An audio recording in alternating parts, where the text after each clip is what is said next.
episode, we have back on the show Dr. LucasMacMillan to talk about injury prevention, so stay tuned for that. But first, let's go to our interview with Vancouver stunt performer Darcy Hinds. Here we are at the BC Sports Hall of Fame and have a very special guest. Darcy Hinds is an actor and boxer, and he's here today to talk about how it all began. Welcome to the show, Darcy. Thank you for having me. I am super excited. And which came first, your passion for boxing or acting?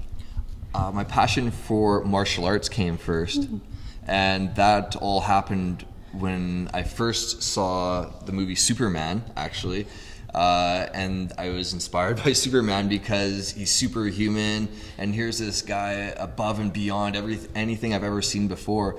And then I saw Bruce Lee, and Bruce Lee was the closest human being to being superhuman.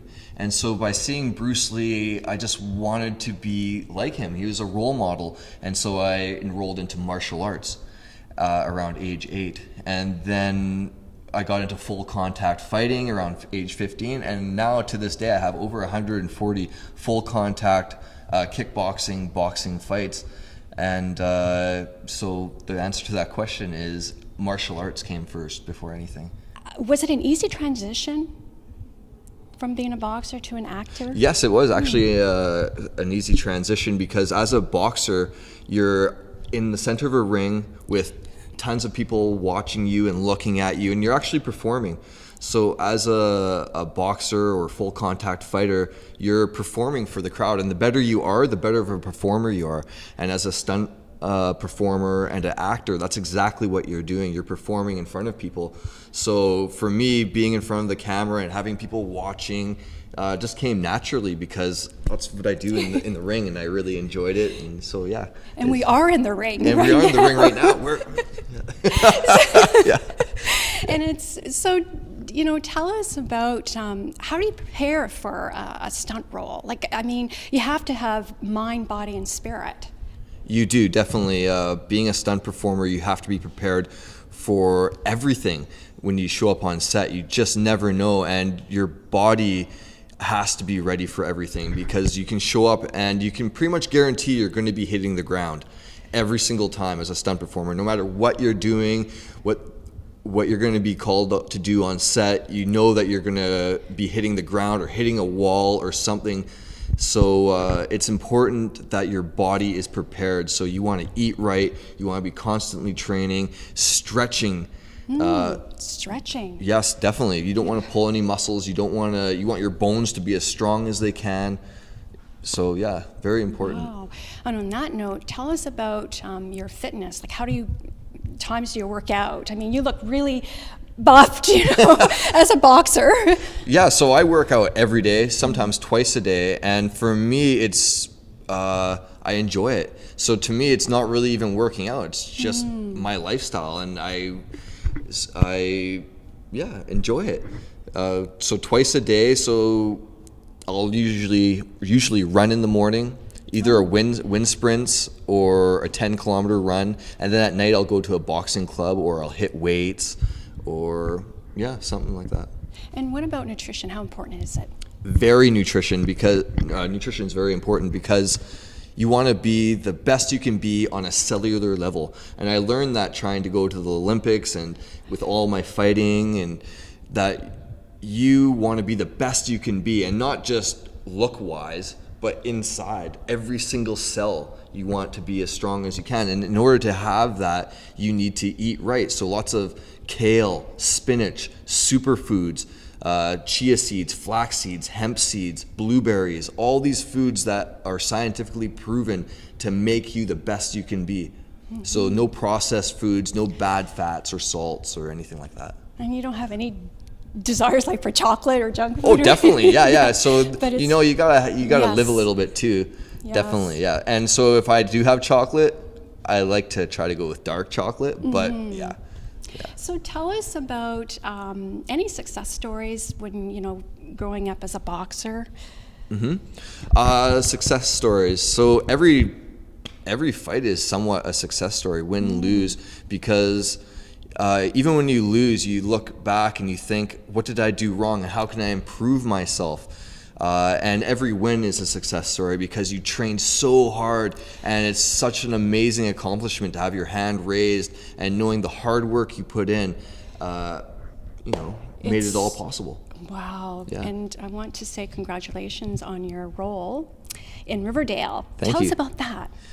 That is amazing. And I pretty much got that role because of the stunt coordinator, Jody Stekik, helping me out, and knowing he knew that I had a huge boxing background and an acting background. So it all came because of him mostly. But that role is just so amazing because I'm doing the three things I love doing, which is boxing, acting, and stunts all together. So it's really a dream come true to have this role, and I didn't realize how big of a TV show Riverdale is, but it's a huge show.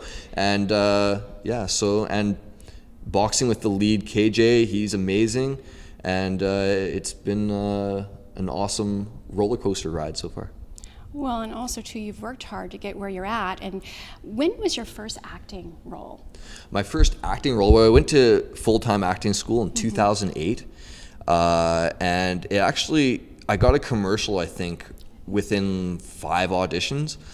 But for my first film, TV acting job, it took around 50 auditions. 50. And I felt like giving up and quitting, and but I kept going. And then one time I just went to an audition and I said, I don't care, I'm just going to go into this audition and not put so much stress on myself to try to get it. I'm just going to go and do it. And I got the role, and it was Supernatural. It was my first acting job, and I think that was 2011 or 2000. Yeah, around there, 2011. Wow. Yeah. I mean, and being, you're an athlete, and would you say like boxing has helped prepare you for being an actor and everything in life?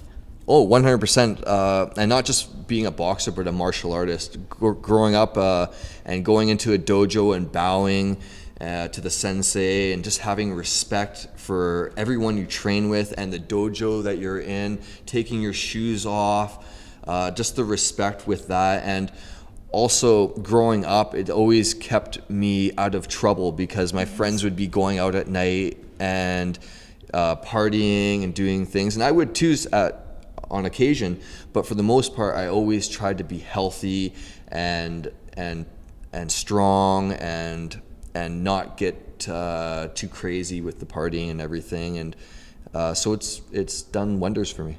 Well, you are a role model. Oh, thank you very much.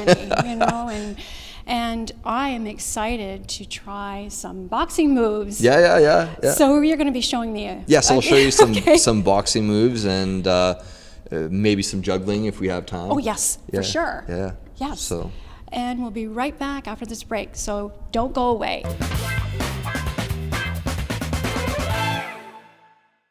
Welcome back. I'm in the ring with Darcy Hinds, and you're going to show me some boxing moves. I am. I'm just going to show you the basic jab and a cross. So for the jab, all you're going to do is have your hands up here. This is going to turn over like this and come back, and you're just going to hit this target right there. Okay, so you're going to breathe out every time. You're just going to do one jab. Okay, one jab. Yep. One. Exactly. Awesome. Okay, do 2 jabs now. Okay. Jab, jab. Good. Now you're going to throw the right hand behind it. And when you throw that, this back foot is going to turn first. The foot turns first, followed by the knee, the hip, the shoulder, and you extend it out and come back. And come back. Okay. Yes. Boom, and back to your face. Because it's all weight transfer. Okay? So you're going to go with the cross now. Okay? Over and back to your face. Exactly. Again. Boom, and back. Good. Now you're going to do 2 jabs and a right hand. Okay. I can do this. Okay, so jab, jab, right hand, and hands back to your face. Oh, yes. Because you're going to get it. Okay? So again, one more time. Jab, jab, cross, hands back to your face. Okay. Good. I got it. You got it. Yeah. Okay. And now You're going to show us some juggling. I'm going to show you some juggling. And the reason why I'm going to show juggling is because as a boxer, you want to have good eye-to-hand coordination. Because in the heat of battle, what's happening is you see a target, you take it. Something's coming at you, you defend it. So with the juggling, what's happening is you're seeing it and you're catching it without your without thinking about it. So I really like juggling for my boxing. I can't wait. Yeah. Okay, and to teach you how to juggle, first we're going to start with just one ball. So if you're at home, this is what you want to do. You want to bring one ball up over, one to the other side. And you want to do that for maybe a day. And then you're going to get 2 balls, okay? And you're going to go up, up, up, up. And you want to do that for about a day, maybe, or until you get comfortable with it. And then you have 3 balls. And there's bright lights on me right now, so hopefully I don't mess this up, but you want to go with the one that you have 2 balls in. You start with that, and you go up, up, up, and then you start going there. And then what happens, after a while, you can start looking off into the distance, right? And when you do that, your eye-to-hand coordination really improves. That is amazing. Yeah.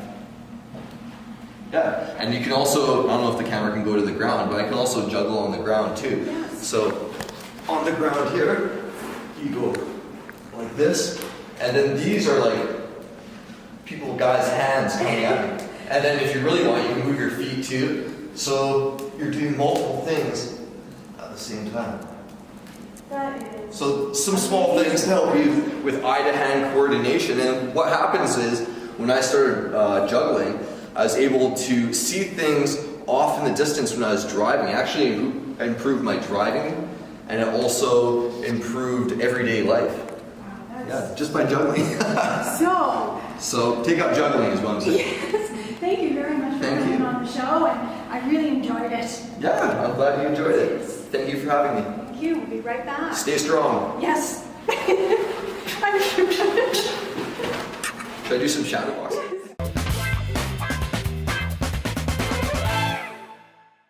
Joining me is a very special guest, Dr. LucasMacMillan, and he's a naturopathic physician with Body Crafters. He focuses on sports medicine, injuries, and chronic pain, and is here today to talk about injury prevention tips. Welcome back to the show. Yes, hello. It's so great to be back. I'm excited to be here. And as a naturopathic physician, how do you treat sports injuries? Well, it's a big question. It very much depends on what caused the injuries to happen in the first place.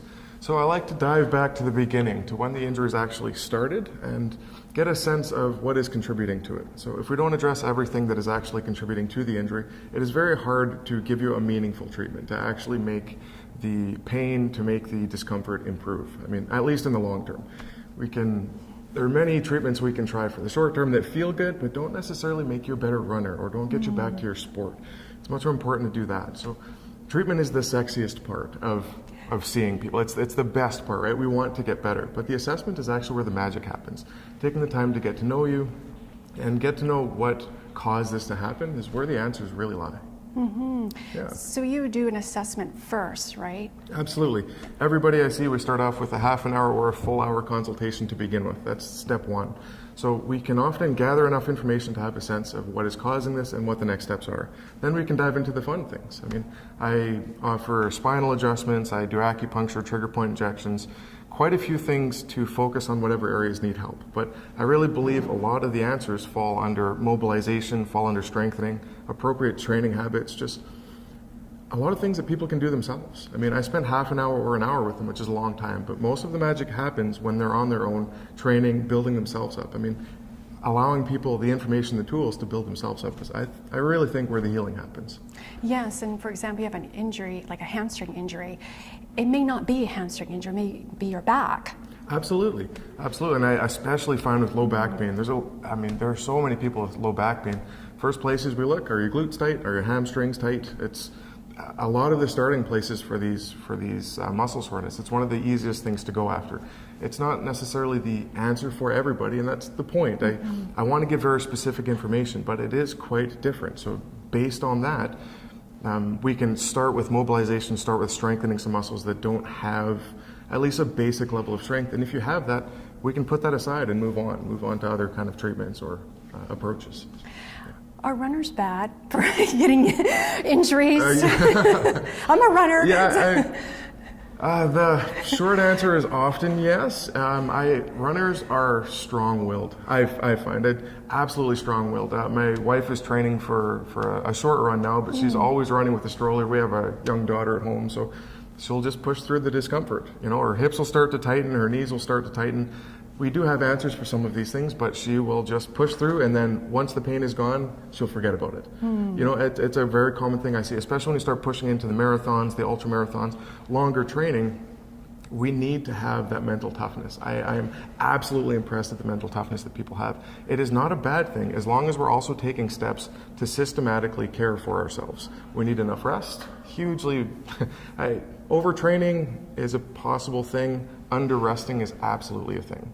It's absolutely a problem. So taking time to rest, taking time to give your muscles a time to rebuild, and having the nutrition, the building blocks to actually build them back up are highly underrated in my opinion. And Dr. LucasMacMillan, when do you see more often people are injury prone? Like right now, gearing up for Boston and the Vancouver Marathon? And and I'm a big fan of taking a bit of a break before the actual event, because for whatever reason I see a lot of injuries just before the actual events. The same with martial arts competitions. I see a lot of jiu-jitsu guys. I train in Brazilian jiu-jitsu myself, so I touch a little bit on that, and a lot of the gentlemen that come in right before their competition will blow a hamstring, or they'll throw their back out, or their shoulder will get injured. And I think that we get so involved in the training that we forget to rest, we forget to take care of ourselves, because we want to do better, we want to beat that time, we want to beat our opponent, whatever our personal goals are. It's a beautiful thing if we do it systematically, if we're very aware of how we're approaching training, and if we plan it in advance. I mean, the weekend warriorship is bad. So on top of before the event, at the event, a lot of people find they have injuries. They'll come in just beat up because they didn't train like they should have, they didn't build up. And as fun as it is to run that marathon and feel great about yourself, it doesn't feel great on your body. If you're not ready for it, it's actually detrimental to your health. What other treatments do you do?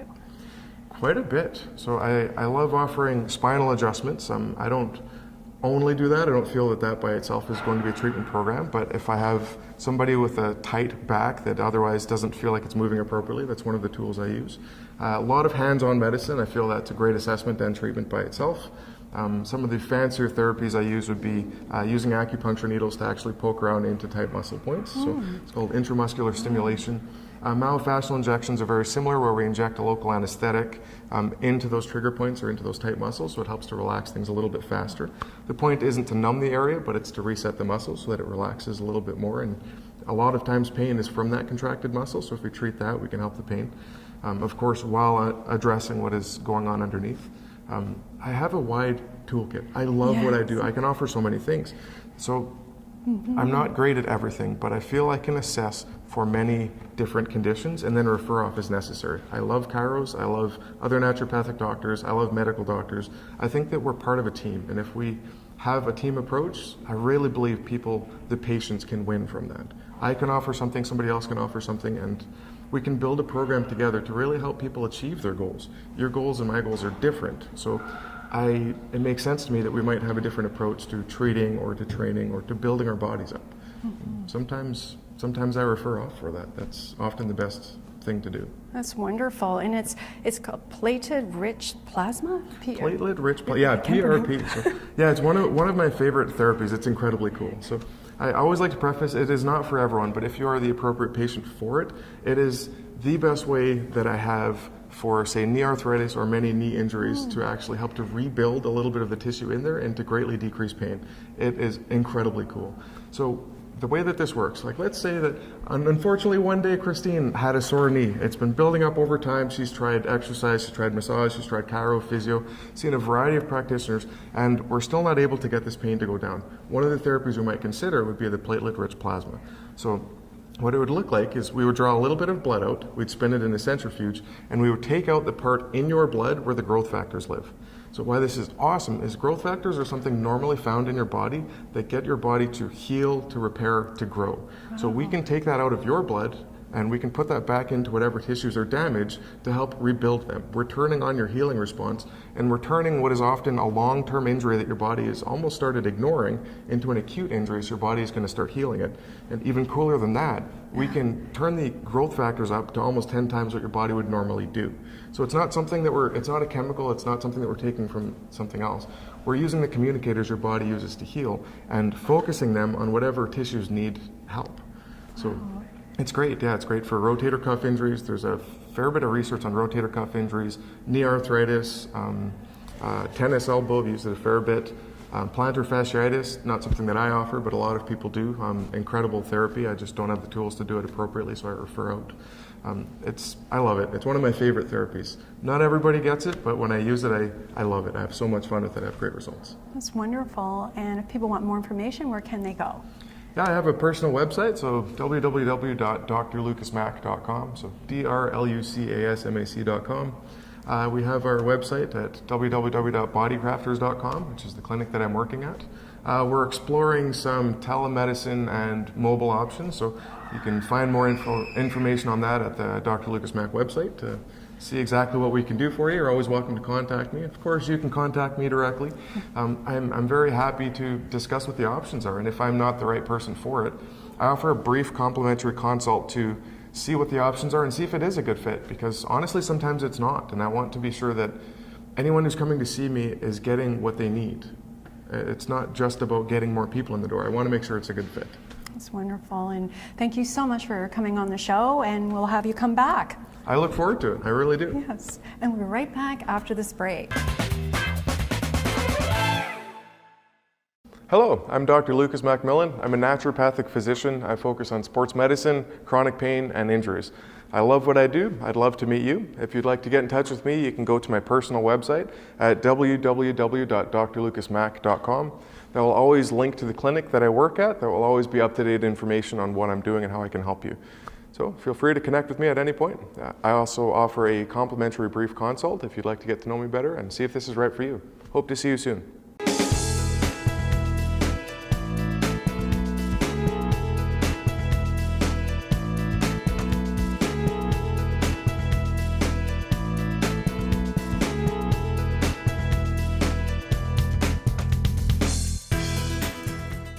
Thanks for watching. If you have a question or comment about today's episode, go to our website on the screen.